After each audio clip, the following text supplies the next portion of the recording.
You don't have a sprout today. No sprout, no spud. No spud. Can't be in the spud game if you don't have the spud.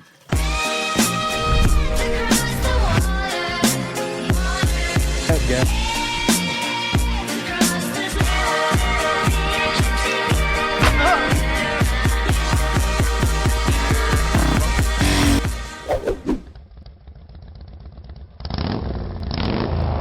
Monday, August 14th. It'll be funny to leave that. Yeah. April, where the hell were we? Trail day 7. Trail day 7 in Dobioioios, Wyoming to Atlantic City, where the girls are pretty. 170 miles. This is the single biggest day on the trail.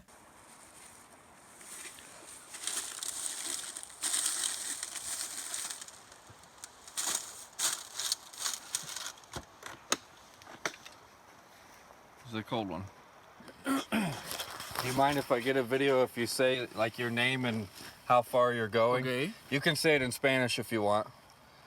No problem. Yeah, we could translate it. Okay. Or try. Hola, soy Lucas Pendino del Trébol. He kind of told us everything about what he was doing in his trip and where he was heading and where he came from and how many miles he still had to go. And he was doing a crazy trip all the way from Argentina to Alaska, then from Alaska to Miami, and he was already on his way to Miami. So Yeah. He had already done the biggest leg of his trip. So we looked him up, and it was a big deal for his hometown. Yeah. Like, people got together, put him on the news, bid him farewell, Right. and he left on this amazing journey of a lifetime. Farewell, friend. And here we are, just 3 idiots on dirt bikes. Yeah. It rained all fucking morning and it was cold.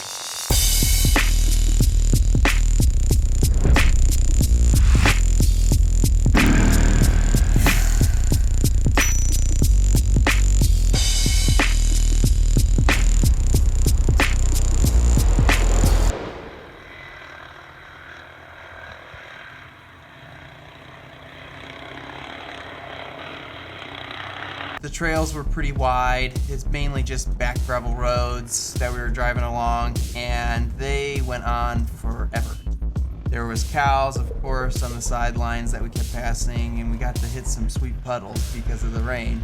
But we eventually had to fill up on gas, and that's when we decided, hey, might as well do a sweet-ass gear review.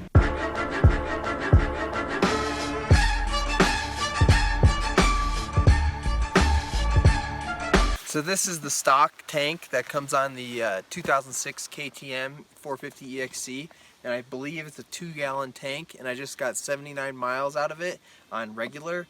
I've also managed to get 83 miles out of it running mid-grade. Using this handy dandy roto packs to fill up. Chug a lug, chug a lug.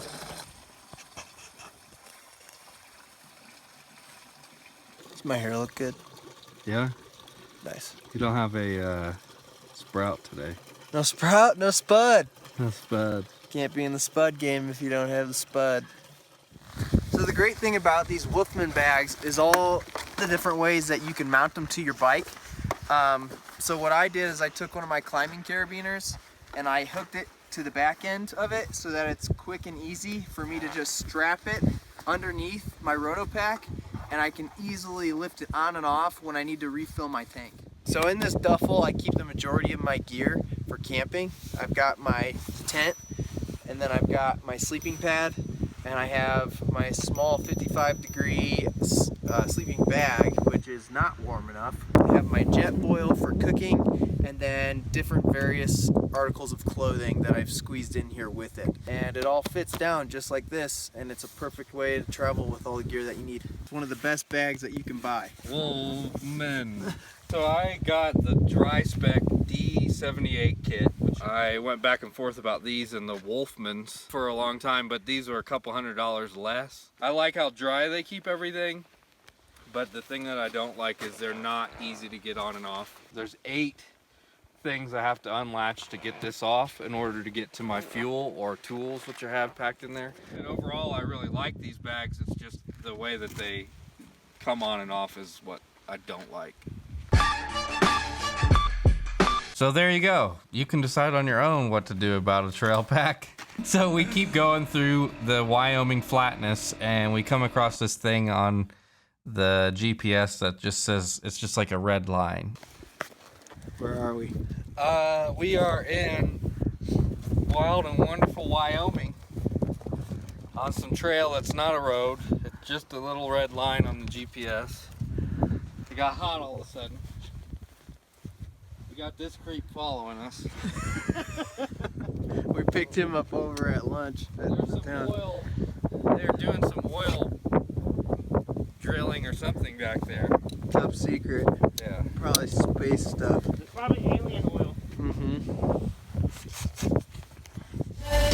It's sort of like something out of Breaking Bad, just like this wide open. You could see for miles, but there's no one around. There's no trees, there's no structures, And then just these like little ground covering bushes and stuff. But it was sort of like a motocross playground out there.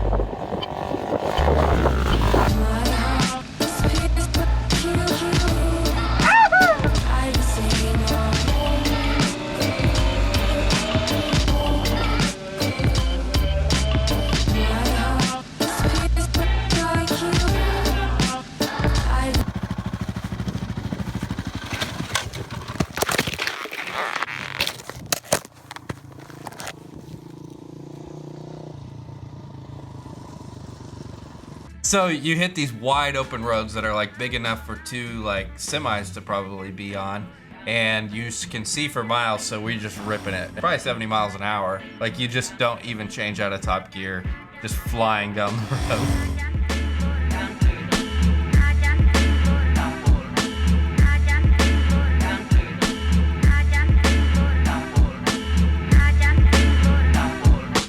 But then we were like, we should probably find a town with gas. Yeah. And so we went on more of these back roads.